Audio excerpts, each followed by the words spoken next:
भिवंडीमध्ये आठवड्याभरात 2 इमारती कोसळल्याच्या घटना झाल्या आहेत। त्या पार्श्वभूमीवर धोकादायक इमारतीतील रहिवाशांना तातडीने हलवणार तसंच भाडेकरूंना रहिवासी प्रमाणपत्र द्यावं असं जिल्हाधिकाऱ्यांनी पालिकेला निर्देश दिले आहेत। रश्मी पुराणिक आपले प्रतिनिधी आपल्या सोबत आहेत। रश्मी, 2 इमारती पडल्यानंतर काय नेमके हे निर्देश येत आहेत आता? नक्कीच अश्विन, आपण बघतोय भिवंडीमध्ये एकामागोमाग एक गेल्या आठवड्यात एक दुर्घटना घडली आणि त्यानंतर आज देखील ही घटना घडलेली आहे।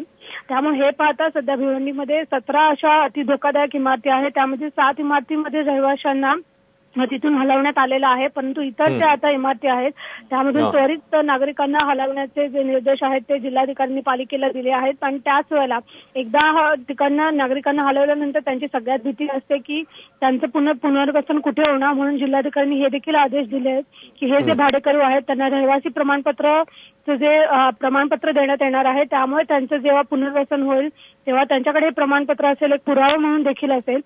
आणि आपण बघतोय की ह्या 2 घटना घडल्यानंतर जिल्हाधिकाऱ्यांनी ही कारवाई करण्याचे आदेश दिलेले आहेत। अश्विन, रश्मी, धन्यवाद या माहितीबद्दल।